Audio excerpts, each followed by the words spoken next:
So thank you for joining the ATMA webinar series. And today we are speaking about Taiwan, getting some updates from an esteemed panelist that I have with me today. ATMA stands for Asia Talent Mobility Alliance. And I will share a little bit more about the organization that we are trying to create with you in a moment. But just to share with you a little bit about our presenters today. You have to just be with me a minute. I'm having some technical issues with this presentation. And there we are. Things are a little bit slow. Sorry about this. So here is the agenda for today. We are going to be getting a number of updates from Chloe, from Micron, from Amy Liu, who works with me at Relay Network Asia, and from Michael, who is of counsel at AGA Law. So thank you all for joining us today for this update. Firstly, however, I'm just going to give us a brief sort of overview of what we're trying to achieve at this new ATMA organization. You may know, or some of you may well know, that in terms of global mobility flows and people flows around the world, about 40% of those flows either come into or go out of Asia. So Asia is a very important location in the global mobility community. However, up until this point, there has never been any organization here in Asia that has represented our industry. So ATMA was created with a view to solving that problem. You will probably all be aware of organizations like Worldwide ERC, who's the biggest trade organization within our industry. Obviously, Worldwide ERC being a US-based organization is very much focused from a US perspective. So what we're trying to do here with ATMA is create something that looks at things from an Asia perspective. So it's all for Asia, about Asia, and here in Asia. So we are really keen to enhance the innovation and development of the talent mobility industry through what we're doing here with ATMA. And you can see on the screen here, the mission and the vision. Of course, to get off the ground, we do need some funding as an organization. So I'm very proud to announce that ATMA has 3 founder partners as of now. We're hoping that we'll have more in the future. But thank you very much to Graybell, to ECA International, and to my organization, Relay Network Asia and Relay Japan, who have stepped up to become foundation partners and really help to get this ATMA organization off the ground. I will just share with you now a little bit about some of the people that have been involved in getting ATMA to this point. So we've actually been working with this group of people here for about 2 years now to try to get ATMA off the ground as an organization. So a great deal of effort has been put in by all of these folk here. They come from a wide range of roles within the industry, some with RMCs, myself from a DSP perspective, of course, some from recruiting background, some from corporate backgrounds, and others in the moving industry, for example. So we really do have a great range of people here that have been helping to get this off the ground. ATMA is a not-for-profit organization established in Hong Kong. So no organization or individual will benefit at all financially. And the sort of the structure or the setup of ATMA is very much sort of structured so that the members will become key people within the organization. So it'll be a membership-run organization, and mainly volunteer positions will be created on various committees and things like that to be run by the members. So it is very much a not-for-profit organisation. The mission was flashed up before. I won't go through this in a great amount of detail, but once again, we really want to enhance the innovation and development of the talent mobility industry here in Asia through ATMA's activities. We have 4 pillars that we have established within ATMA. Those are one of the pillars for ESG. We have another pillar for networking and events, an advocacy pillar, and then a training pillar as well, which is going to become a very important part of the development of people here in our industry in Asia. So we have a mentor-mentee program that is being set up, and that will be launched probably sometime in September. The official ATMA launch for membership will actually be starting on August 1. So we're just a few days away now from the official start of this ATMA organisation. So it's been quite a journey to get here, but we're very proud to announce that ATMA will be launching officially on August the 1st.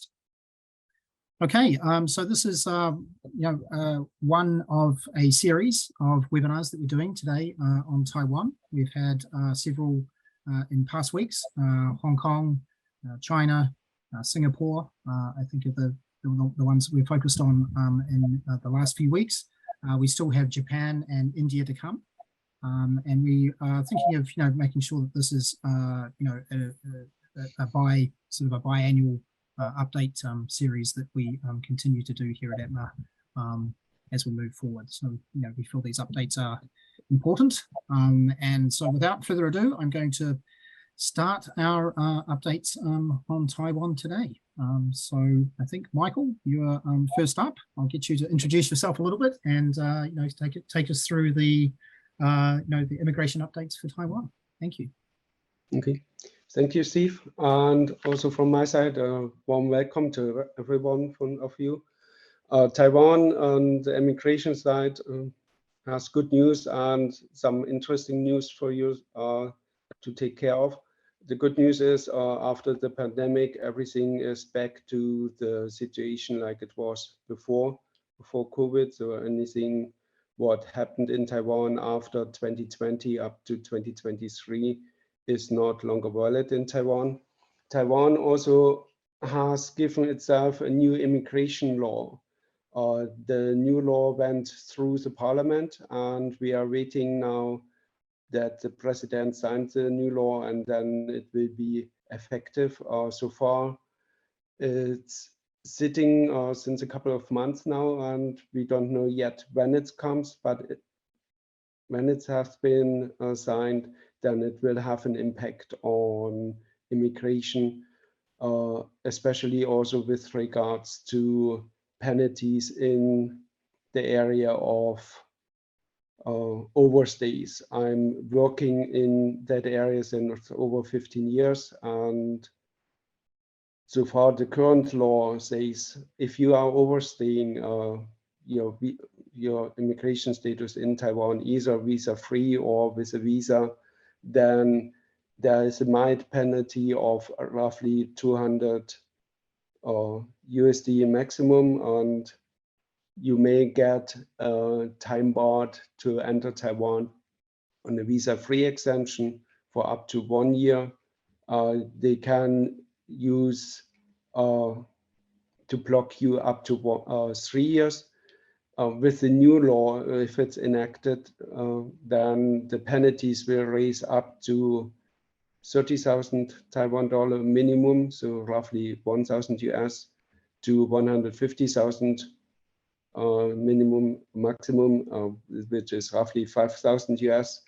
And there's a risk that you will be blocked up to 10 years. That is no matter which reason you have for overstaying, or for example, if you are getting sick and you are hospitalized and you cannot leave Taiwan, then you will still get an overstay.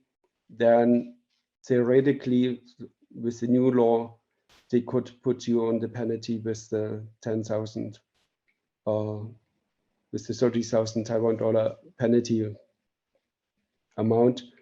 We have to see if the regulation then later on changes and has some exceptions or exemptions for that one, but so far that is not the case.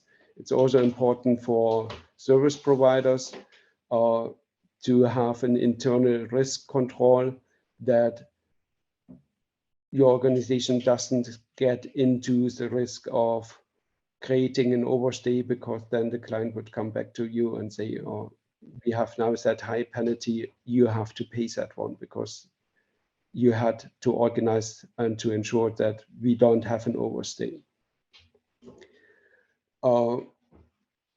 Another point, which is the better news, is the gold card system. That if you are intending to come to Taiwan and you are considering the different options, please also check out the gold card option. That has been a success story since the launch of the gold card in 2018 around. The advantage of a gold card is that you get actually the residence permit, a permanent residence permit, immediately without waiting 5 years, and you get tax advantages. If your income is higher than 3 million Taiwan dollar annually, then every amount above the 3 million will only be taxed 50%, so that you have a tax reduction. You have an advantage on the NHI, on the National Health Insurance.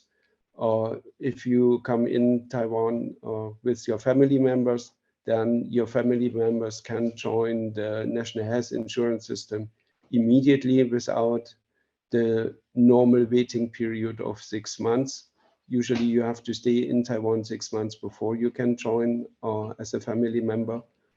And it has advantages with the immigration. You can get into Taiwan, out to Taiwan without problems, or without, even during the pandemic, that was one of the cards which allowed you to get into Taiwan, even Taiwan was totally locked down with regards to entries in Taiwan. In Taiwan, everything was quite normal.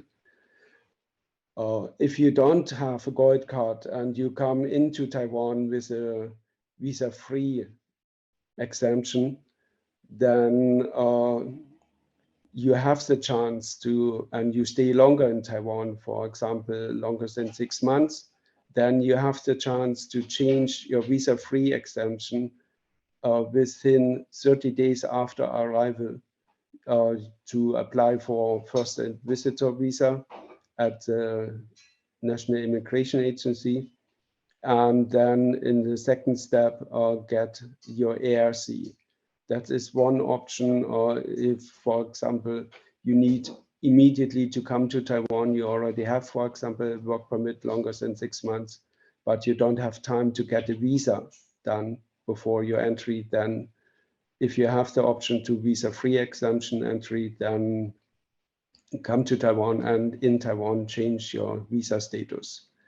With regards to visas in the Southeast Asia area, please keep in mind that the Taiwan government requires from certain countries, for example, Malaysia, Indonesia, certified documents. That means you need to first authenticate documents you need to provide before you can get your visa done.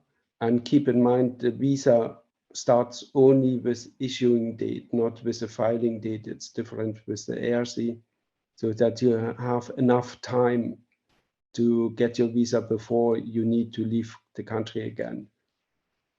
With regards to last point, with regards to corporate setups and corporate matters in Taiwan, there's one point at the moment which is steering some issues, that Taiwan is really checking on the shareholder line whether any investment, direct or indirectly, from China is over 30% in that line.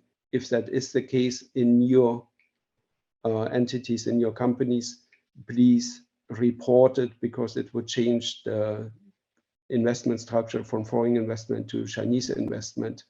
Especially in the semiconductor areas, there had been some raids and searches last month, also of foreign companies, where the shareholder chain just changed. It was a foreign shareholder, then within the foreign shareholder line, up to the ultimate beneficial owner, some shareholder changed and got Chinese shareholders, didn't report it, and the maximum fine for that one is 250 million Taiwan dollar, which you should avoid if you do the reporting.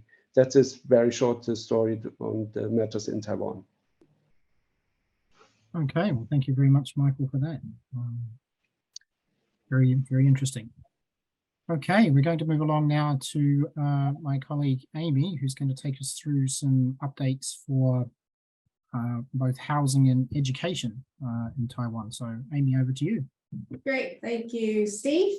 And thank you, Michael. Just gonna tag along with what Michael had said. The increase on the gold card, what that really means is that there are a lot more contractors coming in. So then that would be my other bullet point, and I'll mention that as well too. So let's start with options and properties here in Taiwan.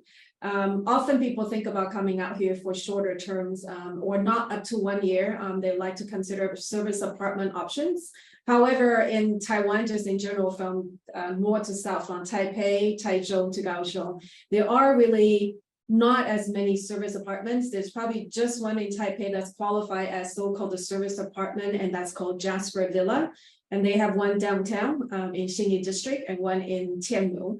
So the option for many people actually is to really to stay at hotels while they're looking for their permanent apartments. So just keep in mind the service apartment, there's really just one. Other apartments are really nice hotel style, but they do have a kitchenette in the unit, and they call that a service apartment.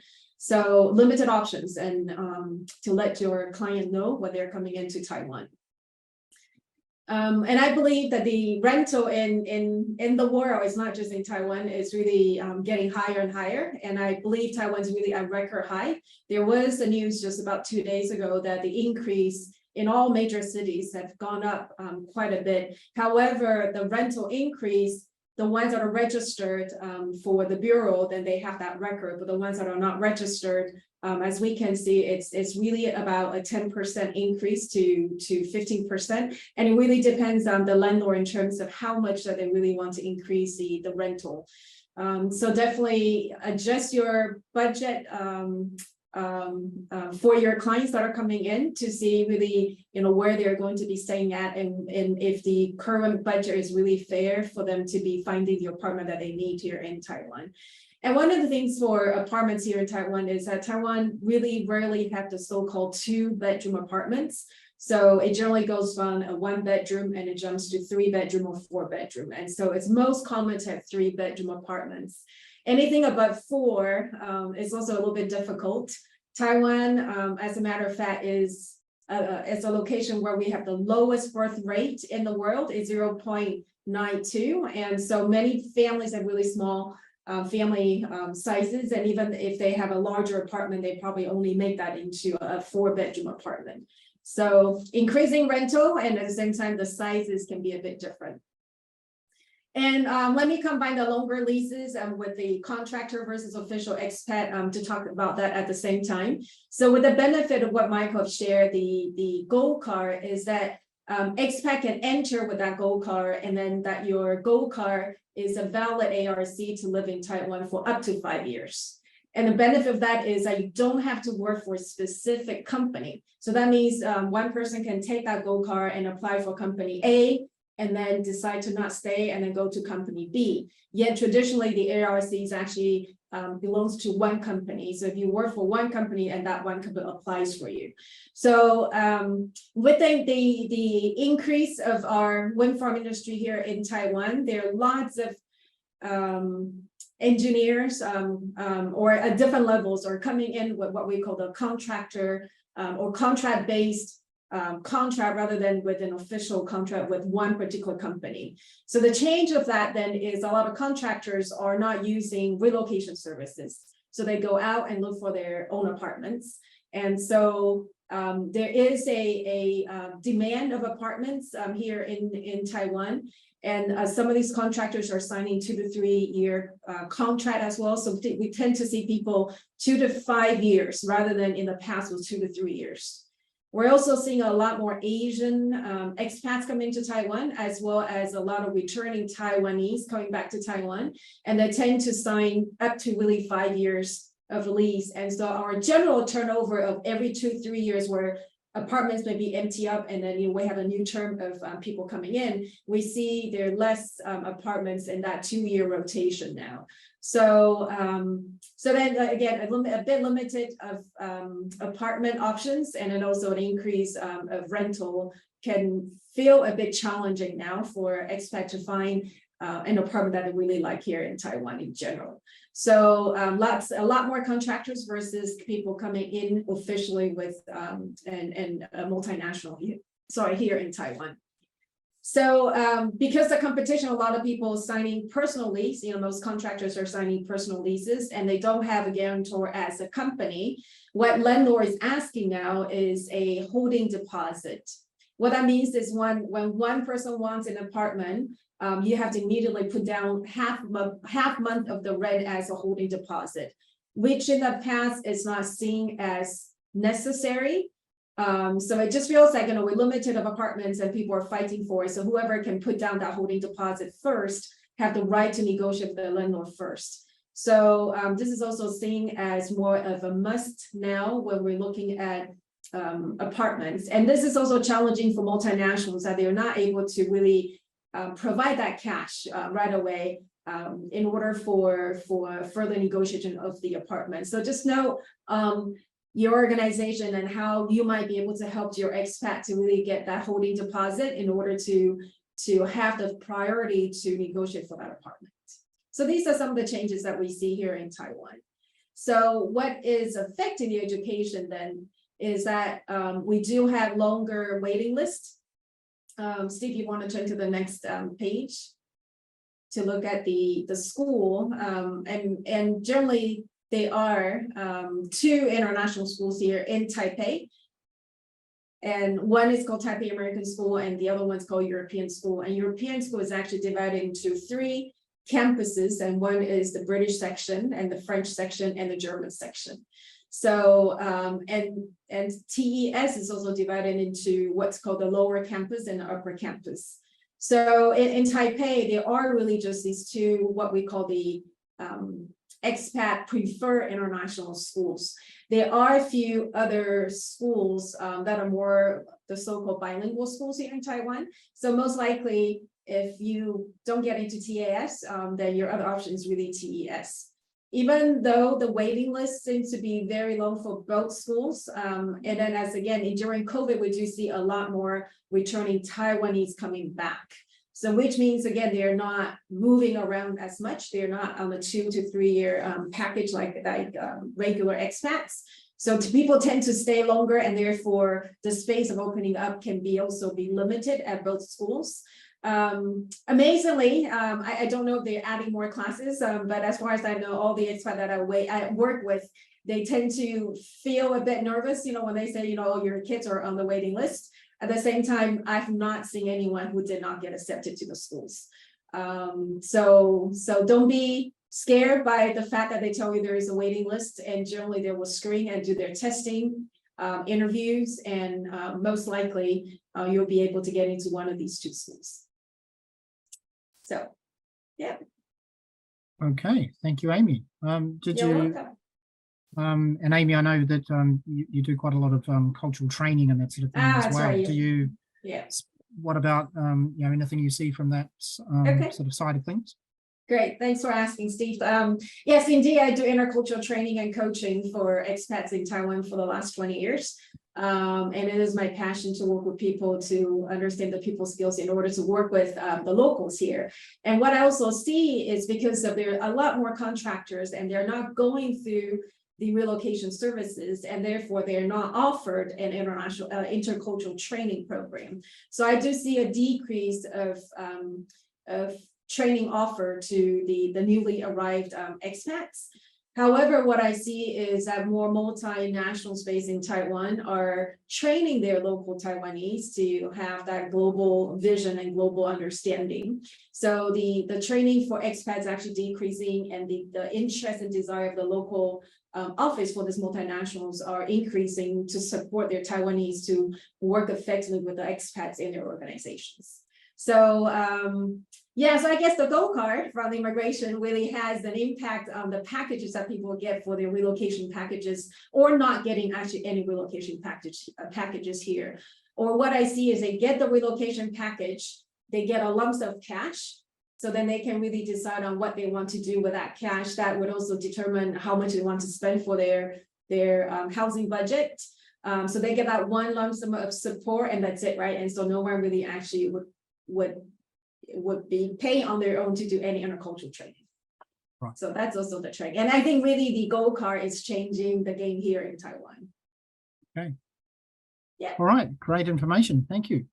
You're welcome. All right. Moving along to a little bit of information about cost of living. And this is thanks to our foundation partner, ECA International. And I'm just having a little bit of trouble getting through these slides. Bear with me a second. Trying to get to the next one. Okay, so cost of living in Taiwan. Just very briefly, two main messages really from the information that ECA International has provided. One is that you can see between the rankings in 22 and 23 that relatively Taiwanese cities have become cheaper this year compared to last year.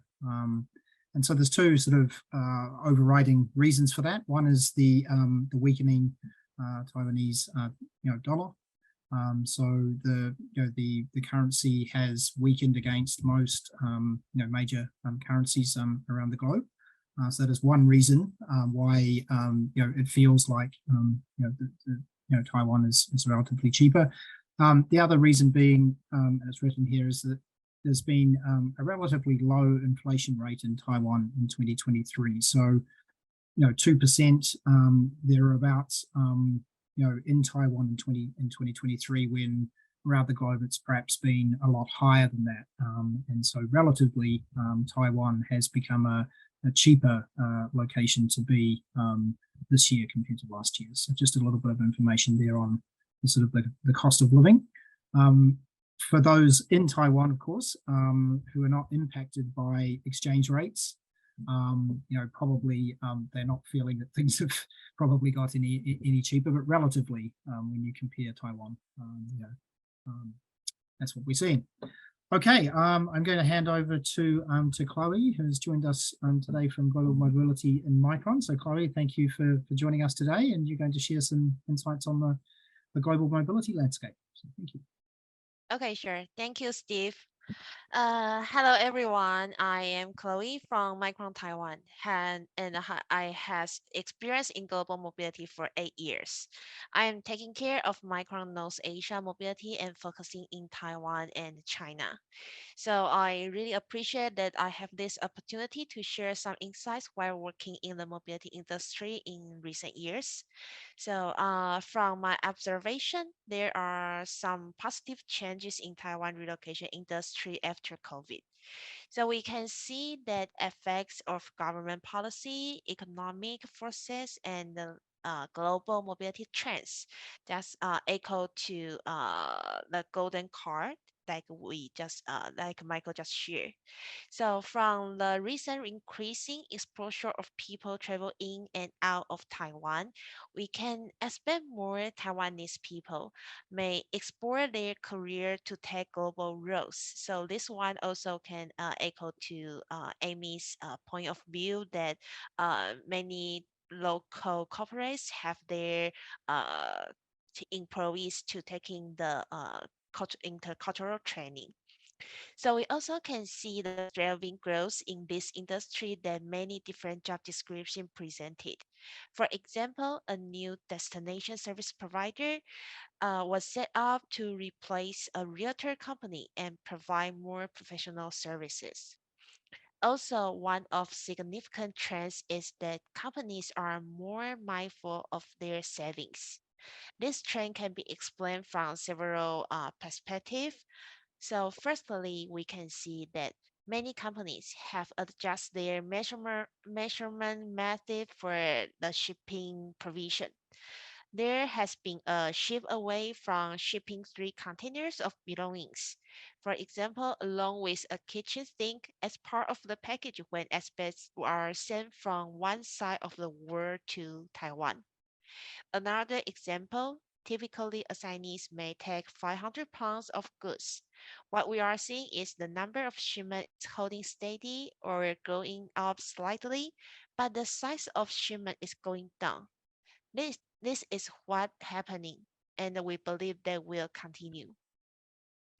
And secondly, we can observe the core and flex program are being applied more widely. They are no longer limited to international assignments to or relocations. We can see that some companies also incorporated core and flex model into their Taiwan domestic relocation programs. This approach not only effectively manages company costs, but also provides a more tailored relocation experience that meets the expectation of diverse employee population today. Thirdly, we can see the needs of aspect life program. I think in the past, traditional aspect program provided comprehensive relocation benefits for employees being sent abroad. However, nowadays, we are noticing that an increasing number of international companies consider Taiwanese individuals residing in the states of the other locations as ideal candidates back to Taiwan. These individuals possess the advantage of being bilingual or better aligned with the operational needs, taking into account the local advantage and the practical benefits for such kind of employees. For another perspective, for any foreigner who is eager to develop their career in Taiwan, company could have alternative options and instead of not given any benefits. So the Expert Life program has been more carefully evaluated, redesigned, and offer more flexibility while assisting companies in effectively managing their mobility progress. One more trend that we observe is about the diverse employee population with female aspects population growth. In recent years, I think the very popular topic is that we have a notable increase in the number of female aspects. This reflects the growing trend of gender diversity and the recognition of women's valuable contributions in various industries. Companies are becoming more aware of the importance of the including female talent in their global assignments and relocation programs. One of the reasons behind this shift is desire to tap into a wider pool of talent and leverage the unique skills and the perspective that female professionals bring to the table. Companies are recognized that gender diversity not only fosters innovation, but also enhance their global population and the competitiveness. However, it is essential to acknowledge that female aspects may face specific challenges and consider compared to their male counterparts. We have lots of experience on this. These challenges can include family responsibilities, cultural difference, and potential gender biases in certain locations. So, to support and empower female aspects, we might consider further inclusive policies and practice. This may involve providing assistance with family relocation, addressing concerns related to work-life balance, promoting cultural sensitivity and awareness, and offering network opportunities specifically tailored to women. While we are talking about the unique needs and the challenge of female aspects, when we're making changes to the program, it will benefit all. Therefore, we would then be creating a more inclusive and diverse global workforce to improve assignment success for everyone to connect with the world. So this is my sharing, and let's head over back to Steve. Okay, wonderful. Thank you very much. And I love the diversity conversation. That's great to hear. So thank you very much. Well, we've come to the end of our official updates here on the Taiwan location. So once again, thanks to our panelists. I can now sort of hold the floor open for questions. If anybody wants to put any questions into the Q&A that you should see down the bottom of your screen. I'll wait a couple more seconds, and if we don't have any questions, we'll probably just bring things to a close. So thank you very much again for joining today. Please remember that we do have a couple more of these sessions coming. So as I mentioned, Japan and India are sessions that we still have to come. And then also please do remember that ATMA is going to be launching officially on August the 1st. So membership opens on August the 1st. You can go to the ATMA website and you can sign up from the website there. $300 is the membership, annual membership. So we're trying to keep things as reasonable as possible to be as inclusive as possible. If you are, if your company is joining ATMA, the first member would be $300, and then every other member would be $200 after that. That's the annual fee for an ATMA membership. So we're trying to keep things as reasonable as we can, and we hope that many of you out there can become members from August the 1st. So thank you very much. I haven't seen any questions come in, so I think our panel's done a great job to update us all on all things Taiwan. And so with that, we'll close up early. Oh, I do have one question that has just come in, just when I thought I was going to be able to close up. What is the approximate rental cost of a 3-bedroom condo in, I'm not sure if I can pronounce this, the Science Park, Hsinchu Science Park? Amy? I know. The rates have also been a little bit different out there. I want to say a 3-bedroom is 100,000 Taiwan dollars. And so if I do that calculation, so maybe 3,300 US dollars. Okay, there you are. And up and down, yeah. Up and down. Okay. Hsinchu is the location where there are a lot more long-term expats because that's a science park and a lot Asian expat as well as returning Taiwanese. And so once they sign the contract, they really lock in 5 or 6 years. So that is particularly the city. It's really difficult to find newer apartments. Right. Or not new meaning the new building, but just qualified apartments. Well, okay. Yeah, thank you for your question. That's great. Okay, great. All right, well, thank you for the answer, Amy. I think that's going to be it. So thank you all for joining today, and see you at the next ATMA webinar. Thank you very much. Thank you. Thank you. Bye-bye. Bye-bye. Bye.